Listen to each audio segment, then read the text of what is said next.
Is that how it should be?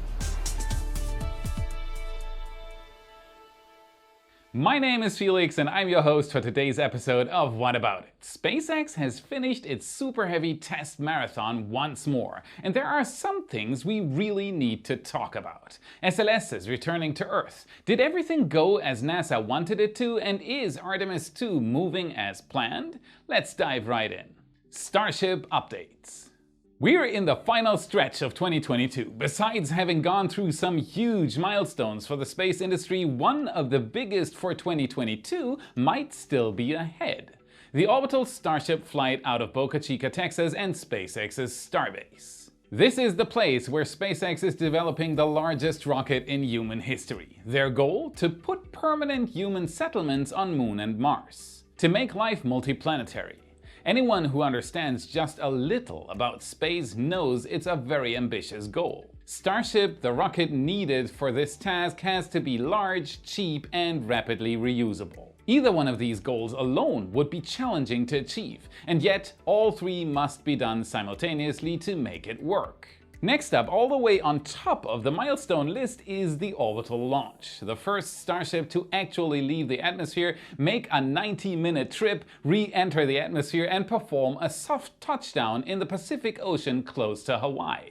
SpaceX is working hard on finalizing that first prototype rocket to achieve this goal. On November 14th, we saw a 13-engine static fire being performed in Boca Chica. And even though it's just 13 engines that fired that day, this is already stronger than a Falcon Heavy with only a little more than a third of the total available engines on a Super Heavy Starship's booster stage. 2 weeks later, on November 29th, another static fire. This time 11 engines and a 13-second test duration.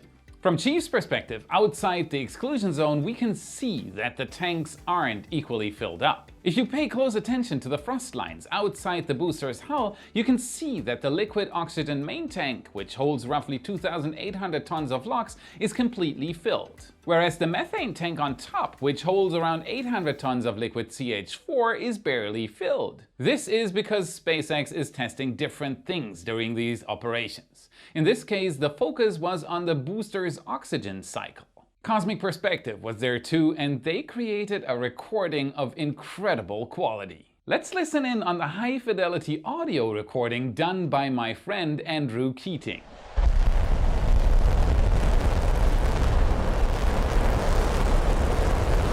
Even though SpaceX only lit up 11 of the 33 Raptor engines on November 29th, it still is more potent than a Falcon Heavy. A link to the original video can be found in the description, check it out. They also released a super slow-mo recording in the same video, which shows two fascinating facts. First, there is a lot of nitrogen vapor under the pad before ignition. This is to prevent this from happening.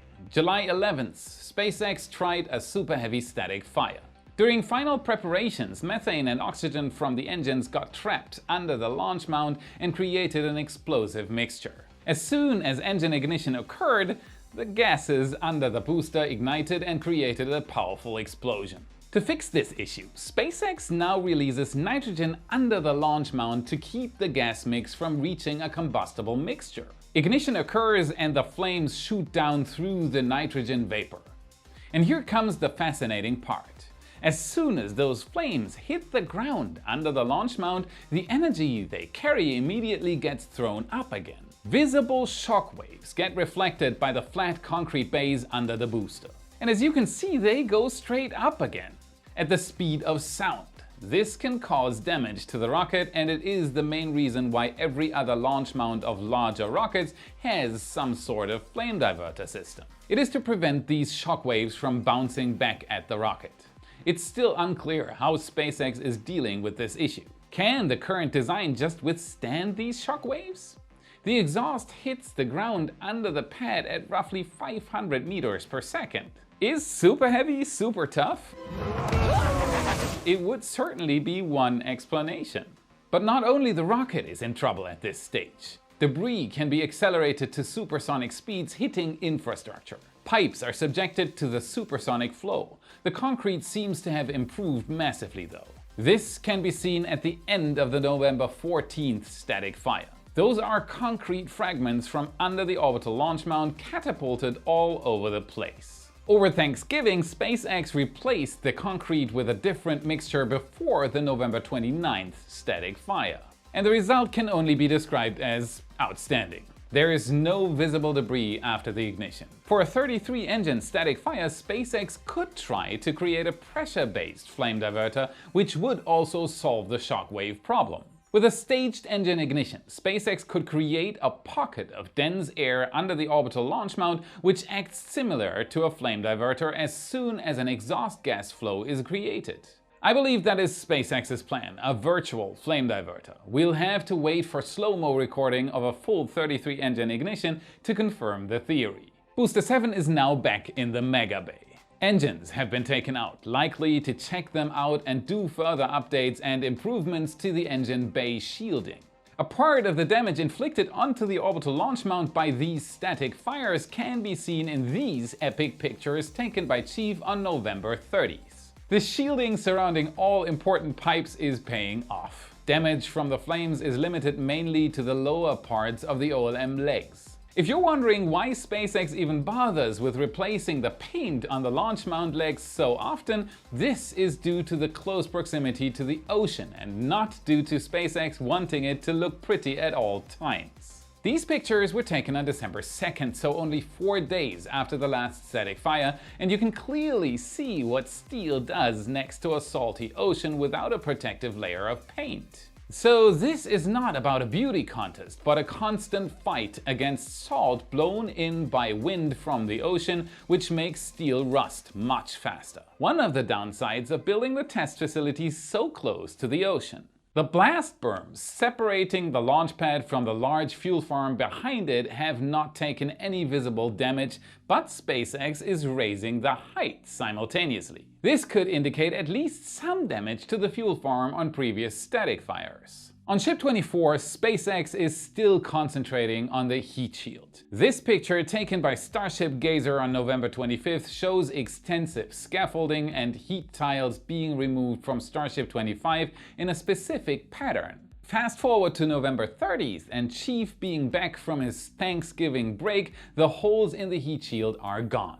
3 tiles remain to be replaced, and the tiles added seem to be the same ones SpaceX took down. The adhesive might have gotten an upgrade, the reason largely remains unknown though. SpaceX putting so much extra work into the prototype can only mean one thing. It gives renewed confidence that Ship 24 still is the one to be launched into space for the first time. Its body diameter of 9 meters is wider than an Airbus A380 and as tall as a 28-story building. There currently is only one rocket to come anywhere close to these stats: SLS. And this is it, Artemis I, as seen by us at the NASA social and from the press site. November 16th at precisely 1:47 a.m. and 44 seconds Eastern Time. We were standing right next to the Launch Control Center, 3.4 miles away from the most powerful rocket ever built. It's hard to describe what it felt like, but feel we did.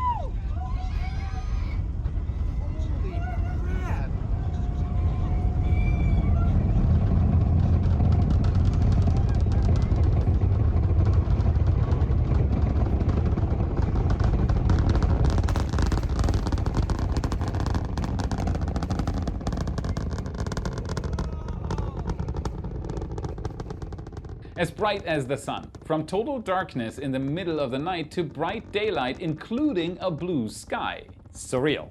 Then came the sound. It was so loud that I could feel the air move in and out of my jaw-dropped open mouth with every shockwave that hit us. Pay close attention to the plastic bag hanging down from the neighboring tripod. This is what it felt like throughout our whole bodies. As said, hard to describe. Needless to say, Artemis I was a massive success for NASA. Not only did it demonstrate the capabilities of SLS, it also catapulted Orion towards the moon for the first time. Orion is a much more advanced and larger Apollo capsule.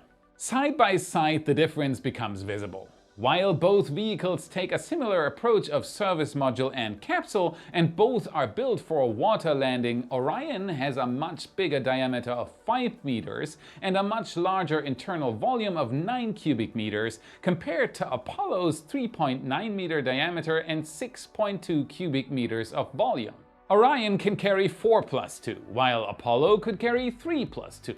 All at the same time with much less weight. Apollo weighed in at 43 tons, while Orion is larger with only 26 tons. A lot has changed since the Apollo days. Available videos, for example. Orion has been sending back incredible footage. This is the separation from the cryogenic propulsion stage right after Orion reached orbit. This one shows Orion moving its solar panels into a back-facing position to be able to raise its perigee without damaging them.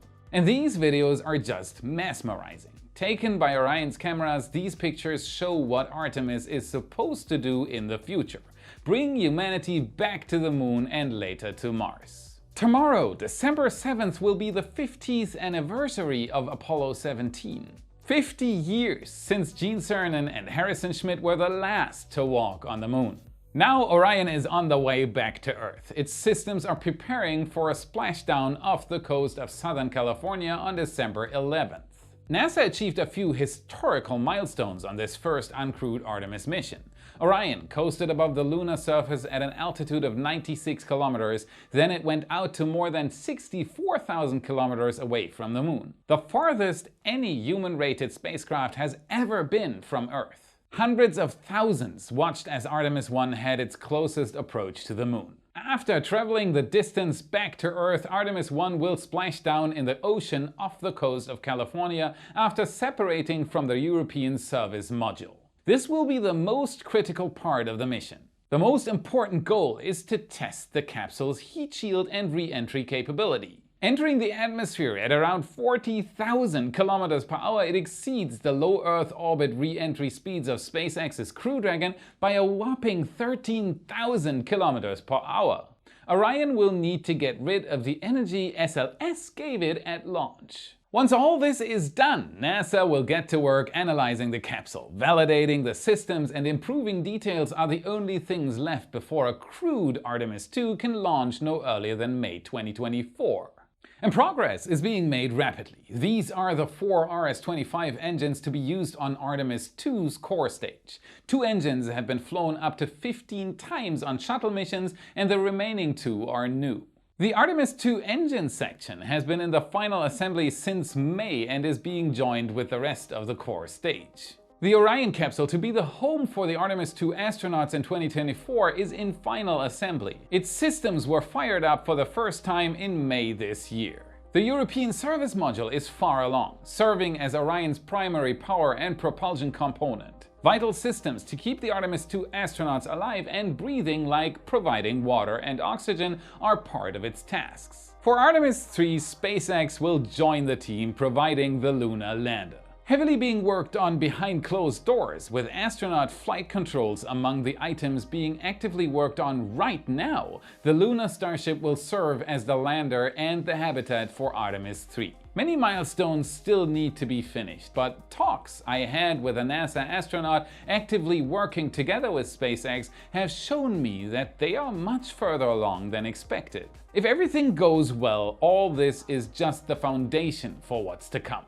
The space industry is going through a phase of learning how to enable humans to leave Earth and venture into the solar system, and we're along for the ride. Learning new things is incredibly important. This is why we partnered with Brilliant.org, today's sponsor, an expert in effective and interactive learning. Hands down the best tool for learning I know and leading in its industry. We homeschool our own kids partly with Brilliant. Courses like scientific thinking, math, computer science, and logic will make you understand the world and challenge you to learn new things in a visually stimulating, bite-sized, hands-on approach. Brilliant has very detailed courses. But at the same time, Brilliant has the right pace and offers you a low-pressure environment. It's not about grades. Help is always around the corner. At Brilliant, you learn intuitively and with fun. You don't have to learn for hours either. Work a little, learn a little. Schedules are for schools, it adapts to your preferences. To get started for free, visit brilliant.org/whataboutit or click on the link in the description, and the first 200 of you will get 20% off Brilliant's annual premium subscription.